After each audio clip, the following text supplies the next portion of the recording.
برادران ملت اسلامی، السلام علیکم ورحمۃ اللہ وبرکاتہ۔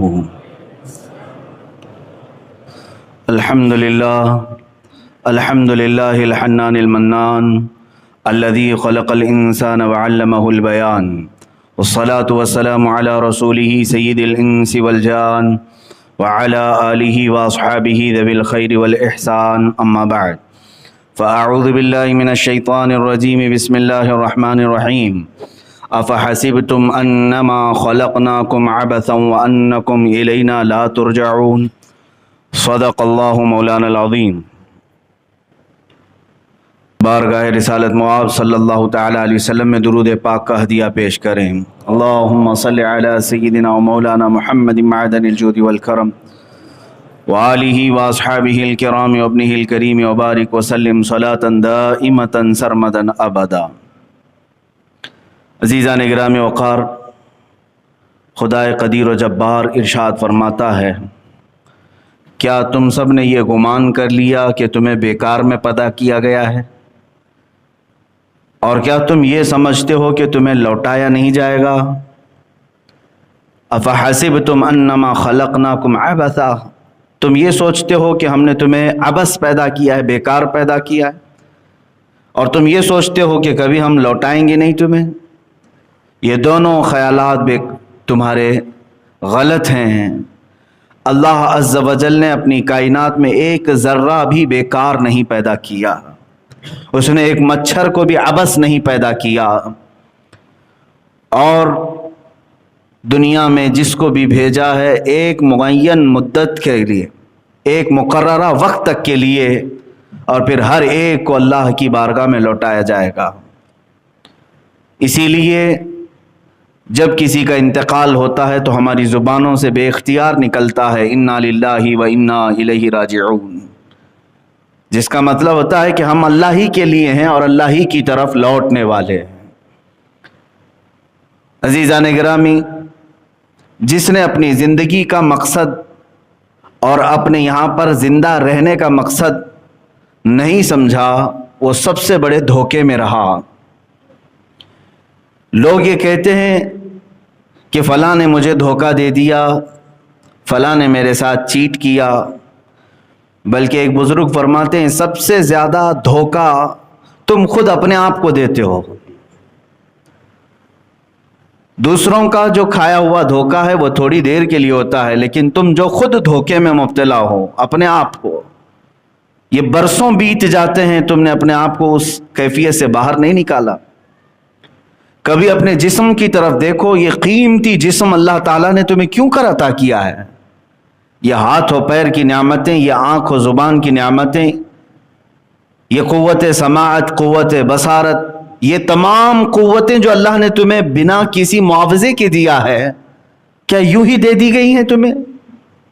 ان کا کوئی استعمال؟ تو پھر ظاہر سی بات ہے، بندہ جس چیز کے لیے پیدا کیا گیا ہے وہ چیز نہ کرے تو گویا کہ اس نے خود اپنے آپ کو اس دنیا میں سب سے بڑا دھوکہ دیا۔ میرے عزیزو، اپنے آپ کو دھوکہ دینے سے باہر نکل آؤ۔ میں آج یہ کہنا چاہوں گا ان نوجوانوں سے جو اپنی زندگی کا مقصد نہیں سمجھ سکے، کسی دن آ کر پوچھ لیتے کہ ہماری تخلیق کا کیا مقصد ہے، ہمیں کیوں بنایا گیا ہے، اس دنیا میں مجھے کیوں بھیجا گیا ہے، میں یہاں کیوں زندہ ہوں۔ حد تو یہ ہے کہ جو کسی چیز کی تحقیق کرتا ہے، ریسرچ کرتا ہے، اسے سائنسدان کہتے ہیں۔ ایٹم پر تحقیق کیا، ذرے پر تحقیق کیا، زمینوں پر تحقیق کیا، آسمانوں پر تحقیق کیا، انسان نے کن چیزوں پر تحقیق نہیں کیا ہے؟ اور جس مادے پر انسان تحقیق کرتا ہے وہ اتنا بلندی پر جاتا ہے کہ دنیا اسے سائنسدان کہتی ہے، سائنٹسٹ کہتی ہے۔ اور اسلام سب سے پہلے تمہیں خود اپنے آپ پر تحقیق کرنا سکھاتا ہے۔ عزیزان گرامی، اسی لیے مشہور قول ہے من عرف نفسہ فقد عرف ربہ، جس نے اپنے آپ کو پہچانا اس نے اپنے رب کو پہچان لیا۔ خود اپنے متعلق سب سے پہلے معلومات حاصل کر لے کہ میرا بچپنا کیوں ہے، میری جوانی کیوں ہے، مجھے اگر بڑھاپا دیا گیا تو کیوں ہے، میری سانسوں کا کیا حساب کتاب ہے، میں اس دنیا میں ساری سہولتیں کھا پی کر کے استعمال کر کے کیوں رہ رہا ہوں؟ کوئی تو مقصد ہوگا۔ مثال کے طور پر آپ کو اچانک کسی نے 5 اسٹار ہوٹل میں بلایا، وہاں پر طرح طرح کے کھانے لگے ہوئے تھے، بہترین روم ہیں، آپ گئے اور وہاں کے کھانے بھی استعمال کرتے رہے، وہاں کے رومز بھی استعمال کیے، وہاں کا پانی استعمال کیا، جو جو سہولیات تھیں وہاں پر سب آپ نے استعمال کیا، لیکن کیا یہ آپ کا فرض نہیں بنتا کہ آپ کو دعوت کس کام کے لیے دی گئی تھی؟ وہاں پہ اس 5 اسٹار ہوٹل میں کوئی پارٹی تھی، کسی کی شادی، کسی کا ولیمہ، کسی کا عقیقہ، کیا تھا؟ کیوں بلایا گیا تھا آپ کو؟ کیوں بلایا گیا؟ ایک بڑے فنکشن ہال میں آپ کو کیوں بلایا جاتا ہے؟ آپ کو تو یہ معلوم ہی ہوتا ہے مجھے فلاں کی شادی میں بلایا گیا، ولیمے میں بلایا گیا، عقیقے میں بلایا گیا، منگنی میں بلایا گیا، آپ کو معلوم ہوتا ہے کیوں بلایا گیا ہے۔ بغیر آپ کو معلوم ہوئے آپ وہاں جا کر کے موج مستی کرتے رہیں تو آپ کو پاگل کہا جائے گا، اسے پتہ ہی نہیں ہے یہاں ہو کیا رہا ہے، صرف عیاشی کرنے کے لیے آ گئے۔ عزیزان گرامی وقار، تمہارے اس کائنات میں جلوہ گر ہونے سے پہلے اللہ تعالیٰ نے کیا چیزیں تمہارے لیے نہیں سجائیں؟ یہ زمین کا مضبوط بچھونا، آسمان کا مضبوط چھت بغیر پلر کا، یہ کائنات میں سرسراتی ہوئی ہوائیں اور تمہارے لیے مفت سانسیں، تمہارے لیے پانی کی فراوانی، روشنی کا انتظام، سونے کے لیے الگ تمہیں نیند کے غلبے، بھوک لگے تو کھانے کی تمام چیزیں، یہ سب چیزیں مہیا کر دی گئیں، تو تم آئے کیوں یہاں پر؟ اس کائنات میں کیوں آئے؟ کیا مطلب تھا؟ کیا مقصد تھا؟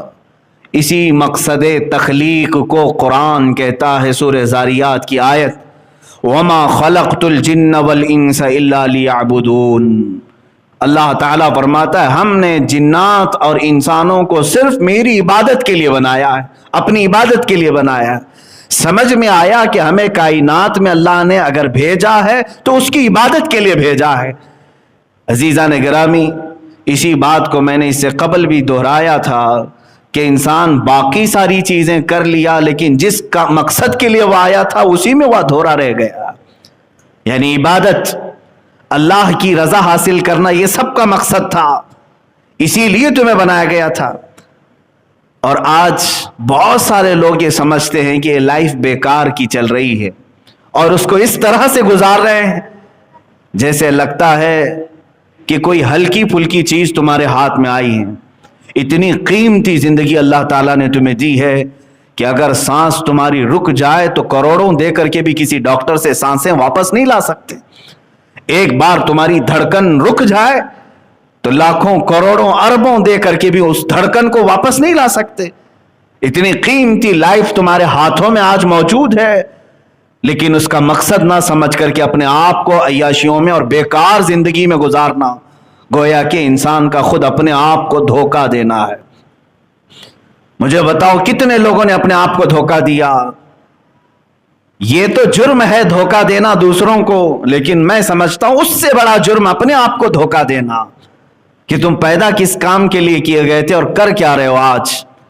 مجھے بتاؤ اے بچوں، جوانوں، کیا تمہاری راتیں اسی لیے بنائی گئی ہیں کہ تم رات بھر بیٹھ کر گیم کھیلو؟ کیا تمہاری راتیں اسی لیے ہیں کہ تم کسی بھی نکڑ پر بیٹھ کر کے گپیں لگاؤ؟ کیا تمہاری راتیں اسی لیے ہے کہ لوگوں کے عیب جوئی کرو؟ کیا تمہارے دن اسی لیے ہیں کہ تم اپنے طبیعت اور اپنی خواہشات کے لیے ڈانس بار، کبھی کلب، کبھی فلاں جگہ، نشے کے اڈے، تاش کے پتے، شراب کی بو، یہ تمام چیزیں زندگیوں میں ایسی لائی گئیں؟ کیا آپ نے کبھی یہ سوچا کہ اسی لیے میں دنیا میں آیا ہوں؟ نہیں میرے عزیزو، کسی اور نے نہیں، تمہیں اس راستے پر تمہارے نفس نے دھوکہ دیا ہے، اپنے آپ کو دھوکہ دے کر کے صراط مستقیم سے ہٹا دیا ہے۔ عبث نہیں پیدا کیے گئے، بیکار نہیں پیدا کیے گئے۔ میں تاریخ کی چند مثالیں آپ کے سامنے رکھتا ہوں جنہوں نے دنیا میں ایک ایسی تاریخ رقم کی ہے کہ ان کی زندگی کا ایک لمحہ بھی ضائع نہیں کیا انہوں نے، ایک دن تو دور کی بات، ایک لمحہ ضائع نہیں کرتے تھے۔ امام بخاری رضی اللہ تعالیٰ عنہ کون نہیں جانتا اس امام المحدثین کو؟ قرآن پاک کے بعد سب سے افضل کتاب اس روئے زمین پر وہ بخاری شریف ہے، صحیح بخاری۔ آپ پڑھنے کے لیے جب بیٹھتے تھے یا احادیث کا مطالعہ کرتے تو رات پوری گزر جاتی، تھوڑی دیر آپ آرام کرتے، اس کے بعد جب مطالعے کے لیے بیٹھتے تو فجر کی اذان ہونے کے قریب آ جاتا اور وہ احادیث پلٹتے رہتے ہیں اور اس میں غور و فکر کرتے رہتے۔ پہلے ایسا ہوتا کہ صبح صادق جب ہو جائے تو مرغے بانگ دیتے، بانگ دینا سمجھتے ہوں کہ مرغا پکارتا ہے۔ اب مرغوں کے پالنے کا بھی سسٹم ختم ہو گیا ہے، سب دیسی مرغوں کی جگہ برائلر چکن نے لے لیا ہے، یہ سارے تو جنگلی کہلانے لگ گئے اب، حالانکہ اس کی فضیلت آئی ہے یہ دیسی مرغے کی، اس کو مارنے سے بھی منع کیا گیا، کہا گیا کہ اس کو اذیت نہ دو، اس لیے کہ لوگوں کو صبح کی اذان کے طور پر جگاتا ہے۔ تو پہلے یہی ہوتا تھا کہ برابر وقت پر صبح صادق پر مرغا بانگ دیتا اور لوگ یہی سمجھتے کہ اب فجر کا وقت ہو چکا ہے، وہ برابر فجر کے وقت پکارتا اور اس مرغے پر لعنت بھیجی گئی ہے جو آدھی رات میں پکارتا ہے، کہا گیا وہ شر ہے، وہ شیطانی ہے۔ خیر، امام بخاری رحمۃ اللہ تعالی علیہ کچھ لکھ رہے تھے یا پڑھ رہے تھے، مرغے نے بانگ دی، تو جیسے ہی مرغا بانگ دیتا آپ اپنی کتاب بند کر دیتے اور مسجد کی طرف چلے جاتے۔ نماز کا وقت ہو چکا ہوتا جب آپ فجر کی ادائیگی کے لیے آتے، امام بخاری رحمۃ اللہ تعالی علیہ نے ایک رات مرغے کی آواز سنی، اپنا مطالعہ بند کیا، اپنی کتاب بند کی اور نکل پڑے۔ مسجد آئے تو پتہ چلا ابھی فجر کا وقت ہونے میں کافی ٹائم باقی ہے، کافی ٹائم کا مطلب آدھا گھنٹہ، آدھا سے پونا گھنٹہ ہوگا، اتنا وقت باقی تھا ابھی طلوع صبح صادق کے لیے۔ امام بخاری رحمۃ اللہ تعالی علیہ کو جلال آ گیا، حالانکہ اگر کوئی وقت سے پہلے مسجد میں آ جائے تو ثواب ہی ہے، کیا خرابی ہے؟ امام بخاری رحمۃ اللہ تعالی علیہ اس قدر جلال میں آئے کہ آ کر کے آپ نے ایک جملہ کہا کہ اللہ اس مرغے کو قتل کر دے، قاتل اللہ ھذا الدیک، اللہ اس مرغے کو قتل کر دے جس نے میرے مطالعے کے وقت کو برباد کیا، جو میری پڑھائی کا وقت تھا اس نے اس میں سے، اس کی آواز کی وجہ سے میں اٹھ گیا، میرا اتنا وقت اس نے خراب کیا۔ مرغا فجر کی اذان سے پہلے ختم ہو چکا تھا، مر چکا تھا۔ آپ کی والدہ ماجدہ امام بخاری رحمۃ اللہ تعالی علیہ کی والدہ ماجدہ نے آپ کو نصیحت فرمائی اور ارشاد فرمایا کہ بیٹا اس کے بعد کبھی کسی کے لیے اس طرح کا جملہ نہ کہنا، اس لیے کہ اللہ تمہاری زبان میں اثر رکھا ہے۔ بتانا مقصود یہ ہے میرے عزیزو کہ ان کا کتنا وقت گیا ہوگا، آدھا سے پونا گھنٹہ، جس کے لیے وہ اتنے جلال میں آئے کہ اس مرغے کو پھر کبھی دوبارہ پسند نہیں فرمایا اور وہ ختم بھی ہو گیا۔ یہاں تو پوری کی پوری راتیں ضائع ہو گئیں، برس کے برس ضائع کیے، مہینوں ضائع کیے اور کبھی اف تک نہیں۔ میرے عزیزو تمہارے پاس جو وقت ہے یہ بہت ہی قیمتی وقت ہے اللہ کو منانے کے لیے اور اس کو راضی کرنے کے لیے۔ میں ایک حدیث پاک آپ کو سنا کر مقصد زندگی آپ کو بتانا چاہوں گا۔ اللہ کے نبی صلی اللہ تعالی علیہ وسلم ارشاد فرماتے ہیں، لا تزول قدما ابن آدم حتی یسأل عن خمس، قیامت کے دن ابن آدم یعنی ہر انسان، کوئی انسان کے دونوں قدم ہٹ نہیں سکیں گے اپنی جگہ سے۔ جو محشر کا میدان ہوگا، میرے آقا صلی اللہ علیہ وسلم فرماتے ہیں لا تزول قدما ابن آدم، پورے انسانوں میں سے کسی انسان کے دونوں قدم ہٹیں گے نہیں اس وقت تک، حتی یسأل عن خمس، جب تک کہ اس سے 5 چیزوں کا سوال نہ ہو جائے، جب تک کہ اس سے 5 چیزوں کے بارے میں پوچھ نہ لیا جائے۔ وہ 5 چیزیں کیا ہیں؟ یہ ترمذی شریف کی صحیح حدیث ہے۔ اللہ کے نبی صلی اللہ تعالی علیہ وسلم فرماتے ہیں، عن عمرہ فیما افناہ सबसे पहला सवाल ये होगा कि अल्लाह ने जो तुझे पूरी उम्र दी, तूने कहां कहां गुजारी, पूरा हिसाब दे दे। वअन शबाबिही फीमा अबलाहु, दूसरा सवाल, हालांकि उम्र में ये सारी चीजें आ गई थी, लेकिन फिर खास एक सवाल ये करेगा रब ताला, फी अन शबाबिही, तेरी जवानी के बारे में पूछा जाएगा। हर एक की जवानी के मुतालिक पूछा जाएगा कि तूने ये कहां कहां गुजारी। और तीसरा सवाल, वअन मालिही मिन ऐन इक्तसबहु, और उसके माल के बारे में पूछा जाएगा कि कहां से हासिल किया था। वफीमा अनफकहु, और कहां खर्च किया, ये चौथा।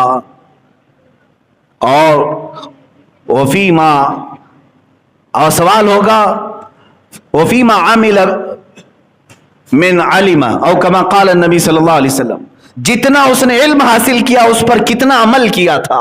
ये 5 सवालात जब तक ना किए जाएं हर इंसान से, कोई वहां से हटेगा नहीं।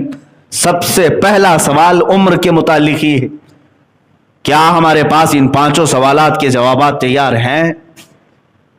नौजवानों, तुम बताओ कि जवानी के मुतालिक जब सवाल होगा तो बुजुर्गान दीन जो इसकी तशरीह फरमाते हैं, दूसरे सवाल पर इंसानियत अटक कर रह जाएगी।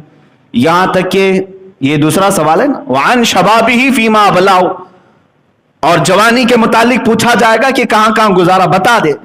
अब बताने के लिए जब शुरू करता है जवान कि मेरी जवानी शुरू हुई थी 15 साल से, और जब बताना शुरू करता है, बुजुर्गों ने तशरीह में लिखा किसी की जवानी का हिसाब दे देते 200 साल लग जाएंगे, लेकिन उसका हिसाब खत्म नहीं हो रहा होगा।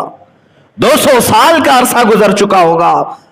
बाज उसी सवाल में अटक करके 300 साल 400 साल खड़े हो चुके होंगे, और किसी घबराहट की जरूरत, कोई जल्दबाजी की जरूरत नहीं। 50,000 साल के बराबर का एक दिन है, तुम्हें तो हिसाब देना है।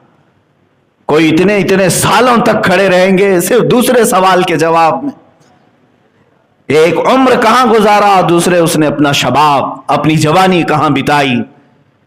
लिख करके रख लो कि अपनी जवानी के मुतालिक क्या अल्लाह रब्बुल इज्जत की बारगाह में ये कहोगे कि मैंने तो अपनी जवानी की हर रात गेम खेलने में गुजारी, जवानी की हर रात चैटिंग में गुजारी, जवानी की हर रात लोगों को एक जगह से दूसरी जगह मुंतकिल करते और उनके ऐबों को देखने में गुजारी।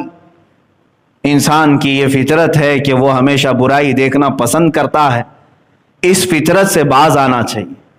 ऐ अजीज़ो, वक्त की कीमत समझो।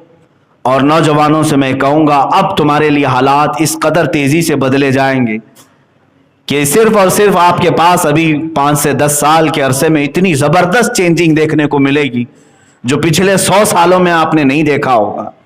बहुत तेज़ी से तब्दीलियाँ आएंगी। इमाम हम्माद इब्न नईम रदी अल्लाह ताला अपनी किताब में फरमाते हैं, जो आखिरी ज़माने के हालात के मुतालिक अहादीस आई हैं रसूल करीम सल्लल्लाहु अलैहि वसल्लम, उन हदीसों में से एक हदीस आप बयान करते हैं, क़यामत के करीब तुम देखोगे ज़माना इतनी तेज़ी से दौड़ेगा कि जो 100 साल में हुआ था वो सिर्फ 20 साल के अंदर होगा, और फिर 20 साल के अंदर जो हुआ था वो 10 सालों के अंदर होगा। वो आज हमने महसूस किया है, पिछले 20 साल के अंदर इस कदर दुनिया में तब्दीली आ गई है जो पिछले 100 सालों में उनके ख्वाब भी नहीं देखे गए थे। इंटरनेट की दुनिया ने कहां से कहां पहुंचाया है। अब अगले जो 10 साल होंगे ये पिछले 20 सालों से भी ज्यादा तेज होंगे। हम अभी से सुन रहे हैं कि 5G का आना मुतवक्को है और उसके बाद दुनिया में जबरदस्त तब्दीलियां आएंगी। हो सकता है कि तुम्हारी नेचुरल कुदरती चीजों पर बहुत बड़ा इफेक्ट हो, बहुत बड़ा असर हो। तुम्हारे खान पान में तब्दीली आ जाएगी, रहन सहन में तब्दीलियां आ जाएंगी। बहुत सारी चीजें ऐसी आज प्लानिंग हो रही हैं कि माइंड कंट्रोलिंग के मुतालिक लोग प्लान बना रहे हैं। ये माइंड कंट्रोलिंग क्या है?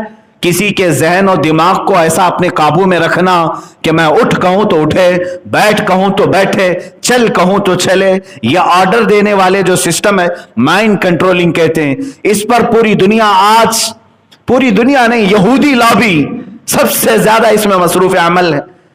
चंद दिनों पहले अभी एक यहूदी आलिम ने बाज़ाब्ता वीडियो कॉन्फ्रेंसिंग वीडियो करवा करके ऐलान किया है कि हमारे अगले 5 सालों में प्लान क्या है, हम पूरी दुनिया को क्या करने जा रहे हैं।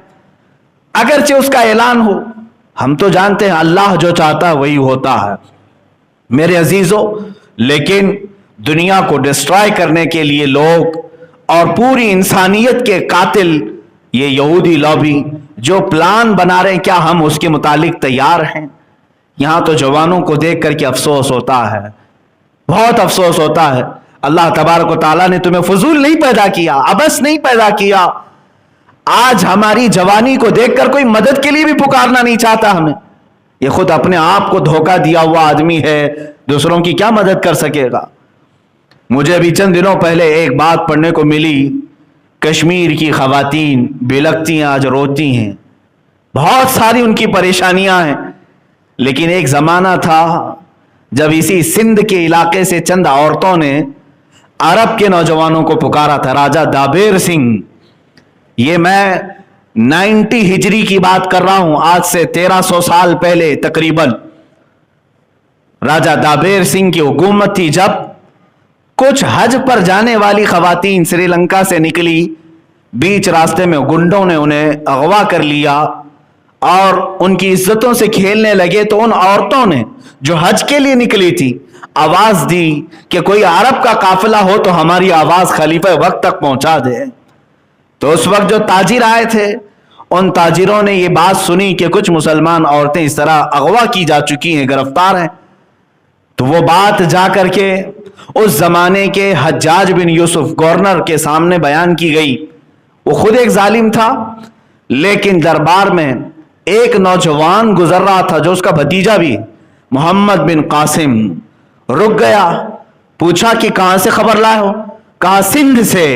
ये हिंद और सिंध 2 खित्ते थे हमारे, जो आज कट करके कुछ पाकिस्तान में चला गया, कुछ हिंदुस्तान में। सिंध से हम ये खबर ले आए हैं, वहां कुछ औरतों के साथ जुल्म बर्बरियत का खेल खेला जा रहा है।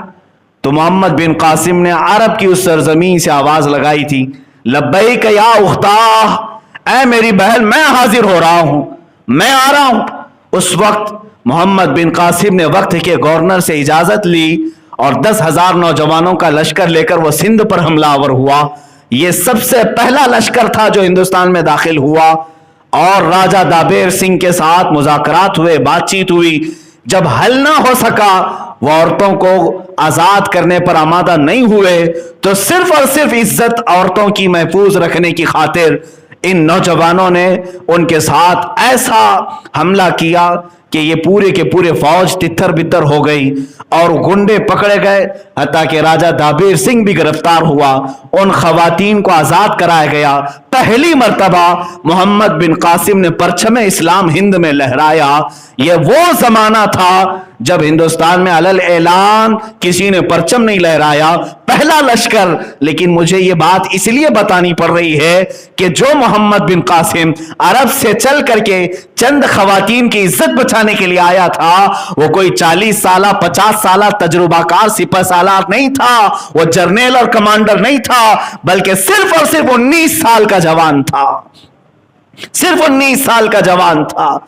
10,000 के लश्कर को लेकर आया और खवातीन की इज्जत बचाने के लिए 19 साल के जवान तो आज औरतों पर झपटा मारने के प्लान बना रहे हैं, इज्जतों पर डाका डालने की सोच रहे हैं। 19 साल की जवानी लोग ये सोचते हैं सिर्फ हमें चैटिंग के लिए है, औरतों को फ्रेंड रिक्वेस्ट भेजने के लिए, उनसे हमारे रात के मुकालमे के लिए। मुआज़ अल्लाह रब्बिल आलमीन। याद रखो तुम्हारा जो ये शबाब, तुम्हारी ये जवानी जिन लम्हों में गुजर रही है, तुम क्या सोचते हो घर के पर्दे बंद करके मैं चैटिंग करता हूं? तुम्हारा अकीदा क्या है? कुरान कहता है यअलमु खाइनतल अयुनि वमा तुख्फी सुदूर, तुम्हारी आंखें जो खयानत कर रही वो भी देख रहा है, और तुम्हारे दिलों में जो हालात गुजर रहे हैं उसको भी वो देख रहा है। तुम्हारी उंगलियों की हर हरकत पर अल्लाह की नजर है। जब तुम उठाए जाओगे तो इन तमाम चीजों के साथ उठाए जाओगे। अजीजा ने गिरामी, मैं तो चंद मिसालें पेश करना चाह रहा था कि जिन्होंने अपना मकसद जिंदगी समझा, बरसों हो गए आज हमारे मुआशरे में वो बच्चे ही नहीं पैदा हुए। जिन्हें आज अपना मकसद जिंदगी समझ में आए और मुख्तसर सी जिंदगी में इस कायनात में कुछ करके चले जाएं, दुनिया को कोई तोहफा दे करके जाएं। आपको मालूम है आज दुनिया जिन जदीद चीजों का लाभ उठा रही है, ये जितनी टेक्नोलॉजी है, मैं चैलेंज करता हूं इनकी जड़ तक जाओगे तो ये सारी टेक्नोलॉजी जो हदिया किया गया है पूरी दुनिया को, आज इसमें सबसे बड़ा किरदार मुसलमान उलमाए कामिलीन का है। सब मुस्लिम उलमा है, सब मुस्लिम उलमा है। 100 से ज्यादा मुस्लिम साइंटिस्ट मैं आपके सामने पेश करूंगा जो कायनात में सबसे पहले इजाद करने वाले मौजूद हैं बहुत सारी चीजों के, और आज चुरा करके किसी और के नाम पर ये तख्तियां लगाई गई। आपको क्या खबर, आज पूरी दुनिया मुवासलात के तौर पर यानी सफर के लिए इतना तेज हो चुकी, एरोप्लेन बन गए, हजारों लोग उसमें सफर करने लगे। और इस एरोप्लेन की इजाद के मुतालिक 15वीं सदी के बाद के चंद अंग्रेजों के नाम बताए जाते हैं। नहीं मेरे अजीजों, सबसे पहले इसका तजुर्बा करने वाले हुसैन बिन अब्बास फरनास, अब्बास बिन हुसैन फरनास, ये करतबा में रहने वाला एक ऐसा साइंसदान, कब की बात कर रहा हूं, आज से 1000 साल पहले की बात, आज ये 2020 चल रहा है, वो 1021 1022 का साइंसदान है। जब करतबा की जामा मस्जिद के मीनार से पर लगाकर उकाब के उसने खुद उड़ने की कोशिश की, और पहला वो इंसान है जो हवा में उड़ने का एक तजुर्बा दूर लोगों के सामने पेश किया। ऐसे नहीं कि मीनार से छलांग लगाया, बल्कि तारीख में आज भी रकम है, अब्बास फरनास 10 मिनट तक हवा में उड़ता रहा। इसने नई इजाद की और उसके 500 साल बाद आकर इस फार्मूले पर तहकीक की गई और उसके बाद एरोप्लेन बनाया गया। दुनिया को हवाओं में उड़ने का अंदाज भी एक आलिम दीन ने दिया था, एक नौजवान साइंसदान ने दिया था। इब्नुल हैसम का नाम सुना होगा आपने, सबसे पहले बसरियात के इल्म पर किताबें लिखने वाला वो साइंसदान जिसने आंखों के मुतालिक तमाम तफसीलात दर्ज की, बल्कि दुनिया में सबसे पहले कैमरे का तस्वुर देने वाला इब्नुल हैसम है कि रोशनी जितने बारीक हिस्से से अंधेरे कमरे में जाएगी, एक कमरे से कैमरा बनाया गया। इब्नुल हैसम कौन है? एक मुस्लिम साइंसदान। इतना ही नहीं, अबू बकर राजी, ये वो तबीब है जो पूरी दुनिया का फाउंडर है। इल्मे तिब में, मेडिकल साइंस में सबसे ज्यादा किताबें लिखने वाला मुस्लिम आलिम दीन अबू बकर जकरिया राजी, जिन्होंने आज से कई 100 साल पहले लोगों को तस्वुर दिया इल्मे तिब का। सर्जरी के मामलात पूरी दुनिया में कहीं पर नहीं थे। सबसे पहले अबू बकर राजी ने सर्जरी के तरीके बताए, हॉस्पिटल का निजाम बताया कि हॉस्पिटल कहां बनाया जाए। बगदाद में उन्होंने खलीफा से कहा कि गोश्त के टुकड़े काट करके हर मोहल्ले पर लटकाए जाएं, एक एक लकड़ी में लटकाए गए 10-12 मोहल्लों में, और 3 दिन के बाद वो निकालने लगवाए। इमाम राजी ने देखा कि जो गोश्त का टुकड़ा सबसे लेट खराब हुआ या सूखा, बहुत सारे तो सड़ गए, सूख गए, जो बहुत देर तक सही सलामत था, अबू बकर राजी ने कहा यहां हॉस्पिटल बनाया जाए। कहा क्यों? कहा यहां की आबो हवा जिस्म को जल्दी खराब नहीं होने देती, मरीज को ऐसी जगह रखा जाए जहां की आबो हवा उसके जिस्म को सलामत रखे। यह कॉन्सेप्ट किसने दिया था? अबू बकर राजी ने, जब उनकी उम्र 33 साल की थी। 33 साल की उम्र में बड़े से बड़ी दुनिया को इन्होंने फार्मूले पेश किए। एक दो नहीं मेरे अजीजों, इब्न साआती, लक़ब साआती खुरासानी, एक मशहूर साइंसदान, मिस्र के रहने वाले, और आज से तकरीबन 1200 साल पहले की बात बता रहा हूं, खलीफा हारून रशीद के जमाने, तब इस साइंसदान ने हाथ की घड़ी इजाद की और पूरा प्लैनेट सिस्टम देखने का तरीका इजाद किया। सैयारे गर्दिश कहां करते हैं, ग्रेविटी सिस्टम जो बाद में न्यूटन के लिए पेश किया गया, ये सबसे पहले मुस्लिम आलिम दीन ने पेश किया, कशिश सिकल जिसको कहते हैं। और सबसे पहले अबू बकर राजी ही हैं जिन्होंने केमिकल की दुनिया में सबसे पहले एसिड तैयार किए, सल्फ्यूरिक एसिड, जो आज कीमिया में बुनियाद की हैसियत रखता है। ये तमाम चीजें दुनिया को देने वाले वो मुस्लिम साइंसदान थे। मेरे अजीजों, में इनकी मिसालें सिर्फ इसलिए पेश कर रहा हूं कि दुनिया में ये तरक्कियात और दुनिया में जीने के सलीके इस्लाम ने और मुसलमानों ने दिए, आज पूरा का पूरा पलट दिया गया और तुम्हें इतना पीछे धकेल दिया गया कि आज दुनिया तुम्हें तहजीब सिखाने आ रही है।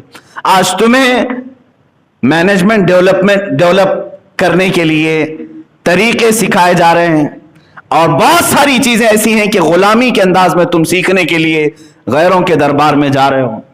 ऐ मेरे अजीजों, आज सबसे बड़ा जो हमारे पास नुकसान हुआ है वो हमारे बच्चों को हमारा माजी ना पढ़ाना, हमारी तारीख ना पढ़ाना। चंद साल और तुम इस तरह आंख बंद करके बैठे रहो, तब उसके बाद बच्चों का हाल ये होगा। ये मुस्लिम साइंसदान तो भुला ही दिए गए हैं, ये तो कहां मालूम है, अच्छे अच्छे लोगों को नहीं मालूम, ये तो भुला ही दिए गए हैं। औलिया इकराम भी भुला दिए जाएंगे, तारीख खत्म की जाएगी और चंद दिनों के बाद मैं बारहा ये कहता हूं, शायद बच्चे बाद में ये भी पूछेंगे मोहम्मद किसका नाम था। मुआज़ अल्लाह रब्बिल आलमीन। जब इस तरह हम तारीख से अपनी आंखें बंद करके बैठे हैं और सारा का सारा हमारा वक्त इसी मोबाइल इंटरनेट पर गुजरे, जो फजूल और फहश चीजों को देखने में, ऐ मेरे अजीज बच्चों, आज अपनी जिंदगी की कदर और कीमत समझो और बाज आ जाओ। तुमसे सवाल होगा तुम्हारी जवानी के मुतालिक। तुम यहां पर अल्लाह की इबादत के लिए बनाए गए हो, उसी चीज में अभी खरे नहीं उतर सके, इसी में बहुत सारी चीजें बाकी रह गई हैं। इसीलिए शायर ने हुजूर अकरम सल्लल्लाहु तआला अलैहि वसल्लम की बारगाह में ये एक इस्तिगासा के तौर पर यूं कहा था, ऐ खासान रसूल वक्त दुआ है, उम्मत पे तेरे वक्त अजब आके पड़ा है। जो पूरी दुनिया को क़ियादत सिखाने के लिए निकला था इस्लाम, वो आज अपने ही देश में गरीबुल गुरबा है। आज जितने मुस्लिम ममालिक हैं वहां की भी हालात यही हैं कि उनके यहां गैस है, पेट्रोल है, डीजल है, न जाने क्या क्या मादनियात हैं, लेकिन निकालने वाले यूरोपियन हैं, अमेरिकी हैं। इन पर इजारादारी पूरी बाहर की कंपनियों की है।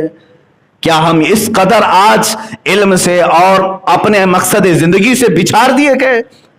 ऐ मेरे अजीजों, मैं पढ़ रहा था यहूदियों के मुतालिक, बरसों गुजर गए, 1400 साल हो गए मेरे आका सल्लल्लाहु तआला अलैहि वसल्लम की तालीमात को।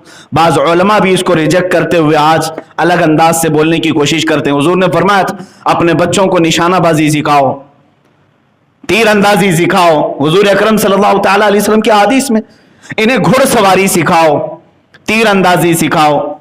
और एक हुजूर अकरम सल्लल्लाहु तआला अलैहि वसल्लम का हुक्म है कि ये तीन चीजें सिखाने के लिए फरमाया गया। आपके बाद जब ये बात कही जाए तो ये घोड़ों का जमाना नहीं है, मर्सिडीज कार का जमाना है। अब तीर अंदाजी का जमाना नहीं, अब तो बम बारूद पेट्रोल मिसाइल का जमाना है। ठीक है, जदीद दुनिया में तुम ये जवाब तो दे सकते हो, लेकिन आज ही की बात मैं बताऊं, इजराइल में आज भी यहूदियों को देखा गया, वहां पर 6 साल के बच्चे को कंपलसरी निशानाबाजी सिखाई जाती है, जबकि उनको मालूम है यह जमाना तीर अंदाजी का नहीं, लेकिन निशानाबाजी क्यों सिखाई जा रही है? घुड़सवारी आज भी सिखाई जा रही है इजराइल में, आज भी। क्या उन्हें नहीं मालूम? वही कारों की इजाद करने वाले लोग हैं बहुत सारे। अजीजा ने गिरामी वकार, मैंने ये महसूस किया दुनिया की दूसरी कौमें मेरे नबी के फरमान के मकासिद समझ गई और वो हल करने पर अपने बच्चों को आमादा कर लिया, और हम तरक्कियात के नाम पर अपने ही नबी के फरामीन को पीछे छोड़ते चले गए। मैंने शायद इससे कबल भी आपसे कहा था, एक औरत जब हामला हो जाए इजराइल में तो 9 महीने उसकी निगरानी के लिए बजट पास होता है। हामिला औरतों के लिए बजट पास किया जाता है गवर्नमेंट की तरफ से। 9 महीने वो कैसे गुजारेगी? उसे मैथमेटिक्स के टफ फंडे दिए जाते हैं हल करने के लिए कि औरत इनमें अपना वक्त सर्फ करे, उसके पेट में पलने वाला बच्चा ज़हीन पैदा होगा। औरत को हिसाब में पूरा दिन गुजारने के लिए कहा जाता है, बहुत सारी चीजें। और जब पैदा होता है बच्चा, उस वक्त से उसकी प्लानिंग, मास्टर प्लानिंग होती है। हर यहूदी बच्चा बिजनेसमैन बने, हर यहूदी बच्चा टॉप इंजीनियर बने। یہ تمام چیزیں انہوں نے اپنے بچوں کے ساتھ کیا، اسی لیے مٹھی بھر ہو کر پوری دنیا پر حکمرانی کے خواب سوچتے۔ عزیزان گرامی وقار، آج ہمارے پاس صرف اور صرف ایک آپشن رہ گیا کہ ان بچوں کو جو تم نے آوارہ چھوڑ دیا ہے، بیکار اور عبث چھوڑ دیا، یا پھر جو نوجوانوں نے اپنے آپ کو سمجھ لیا کہ ہم بیکار ہیں، عبث ہیں، وہ واپس آ جائیں۔ اللہ نے تمہیں بیکار نہیں بنایا، فضول نہیں بنایا۔ تمہاری جوانی عیاشیوں کے لیے نہیں ہے میرے عزیز، تمہاری جوانی صرف اور صرف گیم کے لیے نہیں ہے۔ وہ اپنے بچوں کو اصلی گیم کھلا رہے ہیں، میزائل پکڑا کر کے، بندوق پکڑا کر کے، تیر پکڑا کر کے، اور تمہیں موبائل میں مصروف کر کے رکھ دیا۔ تم پب جی میں رہو اور ہم حقیقی میدان میں رہیں گے، تم اسی میں لڑتے رہو اور وہ اپنے بچوں کو حقیقی میدان میں لے آئیں گے۔ آج میں نے یہ دیکھا کہ چند دنوں پہلے ایک بھڑکاؤ بھاشن کرنے، ویسے تو ہمیں یہ کہتے ہیں ہندوؤں میں، ایک سوامی کہہ رہا ہے کہ ہر بچے کو آپ ہتھیار دو، ہر بچے کو ہتھیار دو۔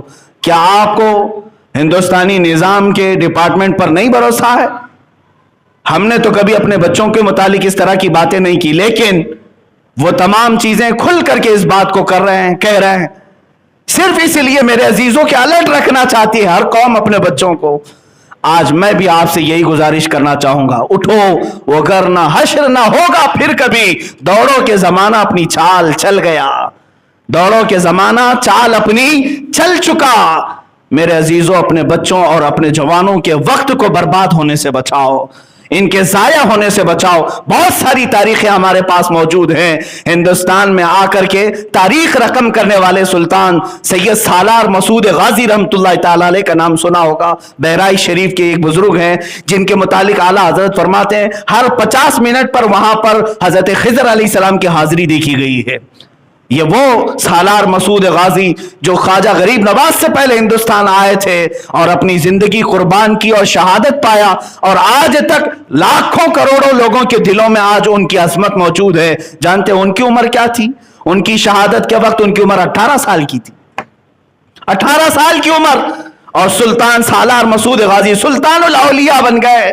شہیدوں میں بڑا اعلیٰ مقام ہے۔ اس لیے جوانی اگر کسی نے اپنے صحیح طریقے سے استعمال کیا تو اللہ تبارک و تعالیٰ اسے ہمیشہ لوگوں کے دلوں میں زندہ رکھتا ہے۔ مولا کریم ہم سب کو ہماری زندگی کو بیکار ہونے سے محفوظ فرمائے۔ وآخر دعوانا الحمدللہ رب العالمین۔